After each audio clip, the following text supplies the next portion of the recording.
Now, as we're in the final run up to Christmas, I know I've been extolling the virtues and the feelings of goodwill throughout the community, throughout mankind, but we have to recognise and we have to remember that that doesn't reach everyone. There are a lot of people out there, when we talk about the good times, the lavishly laid table, the presents, the family, there are a lot of people out there who haven't got the opportunity to share those things. I spend Christmas on my own, but that's not my choice. For many people, they spend Christmas on their own, and it isn't their choice. And there's a lot of stress and a lot of unhappiness goes with celebrating Christmas, celebrating it. For most of us, a lot of people out there, I know a lot of my subscribers who don't celebrate Christmas at all, and that's absolutely fine. Nobody's asking you to. That's great. You do whatever you want to do at Christmas. If you want to go bungee jumping, fine. If you want to sit at home and watch the telly, fine, as long as you're content with it. But not everyone is. Sometimes people have to bungee jump alone.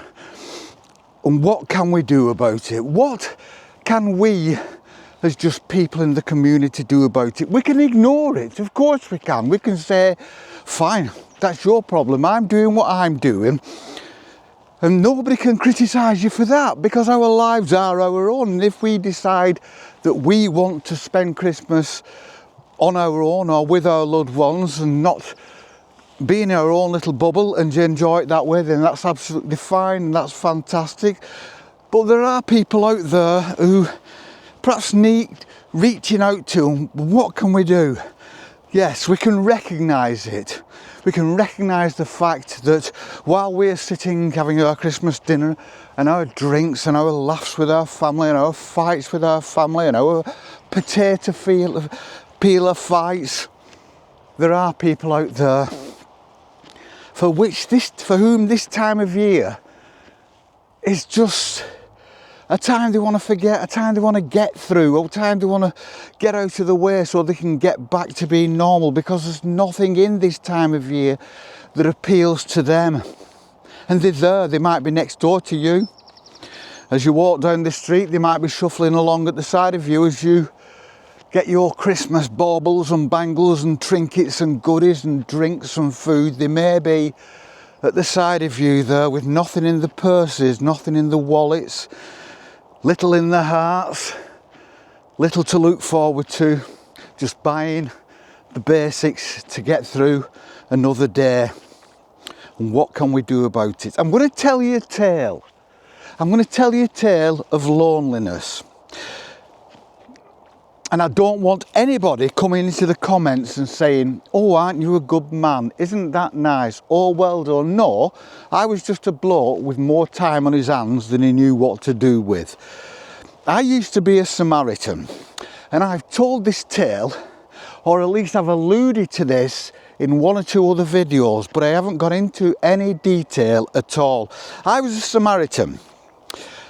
I started being a Samaritan after I had heart surgery, because I had time on my hands and it was something that I'd thought about, I'd wanted to do, and it was almost as if my heart attack and heart surgery had given me the opportunity to do something that I'd always promised myself that I would do given the opportunity. And I was a Samaritan, and I was a good Samaritan, and I was a very committed Samaritan. I used to be on the phones, I was on the outreach team going out to schools and churches, I was on the training team, I was on the selection team. I did everything. I used to go on the radio, local radio, on Christmas Eve. I did everything. And one thing I used to do, I used to volunteer to go on the overnight shift on Christmas and New Year. People didn't want that. People had families. I didn't have family. My family lived away, and I spent Christmas on my own anyway. They knew that, they understood that.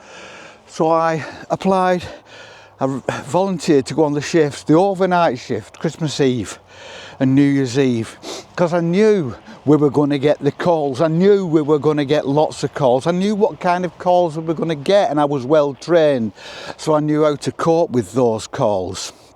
And I got one call in particular, the call. Now, let me tell you one thing about Samaritans. Samaritans isn't an anti-suicide organisation. No Samaritan will ever tell you what to do. No Samaritan will ever persuade you not to do what you're going to do, no matter how drastic it is. What a Samaritan will do will encourage you to go through the thoughts, to think about it, to approach thoughts, to think things through, think through that problem with the hope that you will come out with a positive solution. So no, Samaritan, bear that in mind when I tell you about what happened to me. No Samaritan will tell you not to do something. They will encourage you to explore. They're there to listen. When you've got a family, when you go to your family and say, this is happened, I'm not happy about this, and this is, oh, I'm under this stress, and I'm thinking of doing this, that, and the other, and they will say to you, it'll be all right, it'll be all right, it'll be all right. That does no good at all. That doesn't solve anything. That'll be all right. It's what families do, because families love you and families are close to you. But it'll be all right doesn't do much good at all in the long run. I had a woman who was on the phone for about 2 or 3 hours, and I got into a lot of trouble about that, because we're supposed to end the call after about 20 minutes, because obviously there's people trying to get through all the time. But I argued my way out of it, because I'm a bit of a bullshit. I used to argue with people, and I said that it was worth it, because I believed I got a positive result in the end, and they left me alone. But this woman was on for hours, and I just sat and let her talk. And she sat and talked and talked and talked. And at the end of it, she said to me, thank you so much for everything you've done. Thank you so much for everything you've said. And all I said was, yeah, I see, yeah. About 4 times in that whole phone call, listening. I was just listening. And I got a call, and it was about midnight, 1 o'clock in the morning, something like that, off a young woman who told me she'd got a child with her. I never heard the child, so. Now, we get lots and lots of hoax calls in Samaritan. People think it's a joke. But you have to treat every call as though it's genuine. I don't know whether this was a hoax call, and I don't know how it ended up, but a young woman phoned me up, and she was so lonely and so sad and so desperate and so under pressure, because she's got this young child and nobody else, and it was Christmas, and she was expected to do this and do that, and she couldn't afford this and couldn't afford that, and she sounded very intelligent, very articulate, but she still couldn't cope with the pressure. And she told me she was going to do something. And she also told me that she'd put that process into operation. It was ongoing. By that, I'm meaning taking things. And we talked, and we talked, and we talked, and there was no point. And I couldn't. I would have got thrown out of the branch immediately if I'd told her to go to hospital or do something like that. I could encourage it. I could suggest. I could say, have you thought of? Have you considered? But it had to be her decision, ultimately. And this phone call went on for about an hour. And you know, when you're talking to somebody, very personal. And I was in the cubicle, my little cubicle. We had 2 cubicles. There were always 2 Samaritans on at one time. And I turned my back to the door, and I was bent over, and I was like curled over with the phone, as if I was shutting the whole world away, and there was just us, because there was just us in this little world we were in. And we talked. And she just talked. I can't remember what the conversation was, but I know that it wasn't anything desperate. She wasn't emotional. She was tired. I could tell with her voice. She was tired, emotionally tired, and it went on and on and on, and it reached a point where her voice grew quite quiet, and struggling to kind of form the sentence, and I kept talking. She kept talking, and I kept talking, and she kept talking, and it went quieter until she didn't answer me anymore. I couldn't hear any breathing, but that doesn't mean anything. And what we have to do is make sure you don't put that phone call down until you make sure there's nobody on the end of that phone. Just means the person isn't available to talk to you for any reason. And I sat there and I said, "Are you still there? Do you want to talk? Are you still there?" For about 20 minutes, I say 20 minutes, 20 minutes was a time I'd given myself, because you're encouraged basically to use your own intuition. And after 20 minutes, there was nothing. I hadn't heard anything. And I put the phone down. And Samaritan calls are anonymous, and I will never know. I will never know whether that young woman woke up with a headache or didn't wake up. I will never know. I knew it was genuine. I have an inkling, or I know. I mean, I think about this every year, every Christmas. That phone call goes through my head. Even though after each shift we have to talk through every phone call we take with the manager, because you can't afford to go out of the branch with anything on your mind at all. But I remember it, and this phone call, and I'm convinced it was genuine. And if it was genuine, then what a fantastic privilege it was for me to be the last person she spoke to, and for me to have metaphorically held a hand through it. Training for Samaritans is very good, and so you don't have any emotional attachment to anybody on the call. I've had young lads from prison, because people from prison can phone up. Young lads in prison, Christmas Eve, crying because they missed their mum. But that call really stuck with me. There was a picture in my mind. I pictured her in a dark room with a light on a couch, lying down, dressed in a red sweater, in the dark, with dark hair. You paint a picture in your mind. I painted that picture, and I think she must have been late 20s, early 30s, something like that. And I will never know.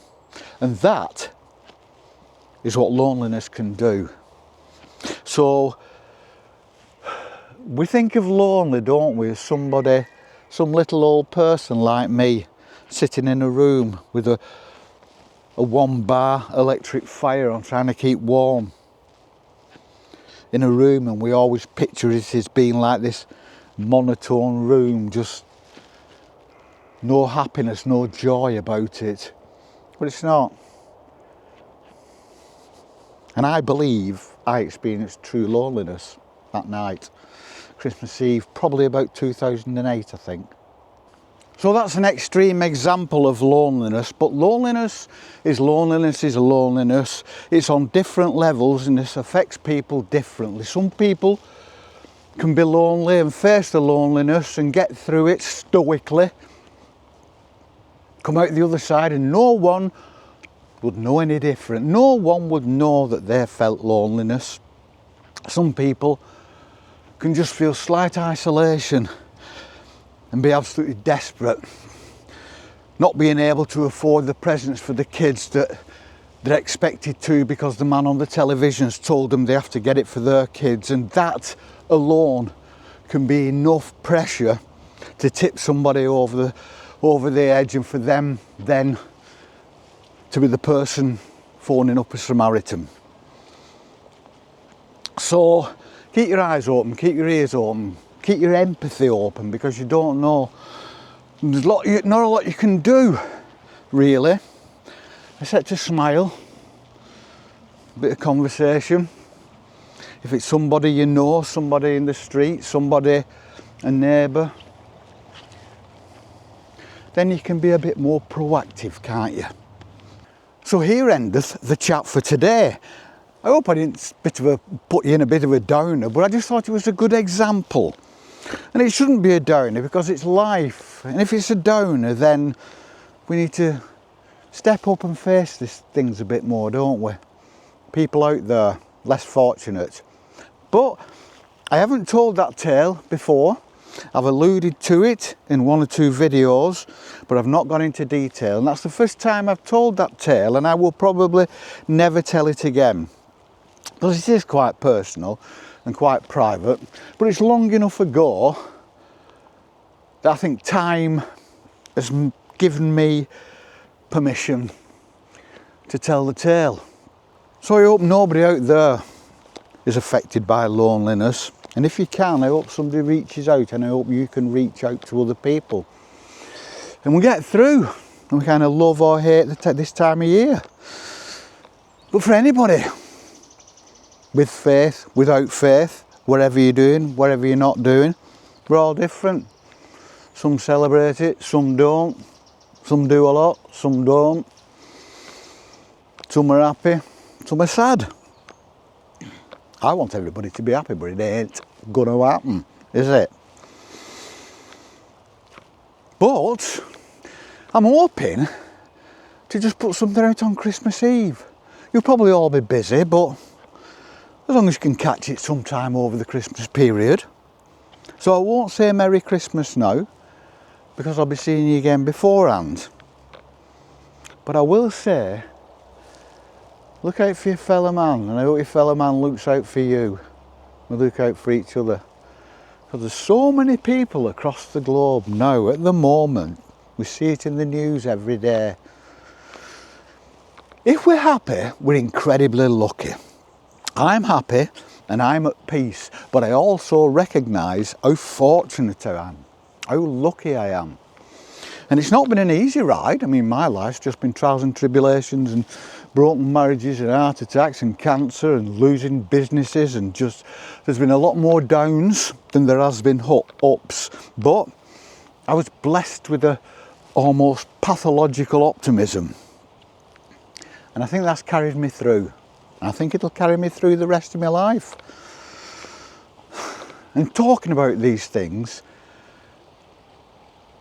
kind of reinforces it in myself, reminds me that I need to be empathetic, I need to watch out, I need to keep my eye on my elderly neighbours and my elderly relations and just people, just my brother man and brother woman.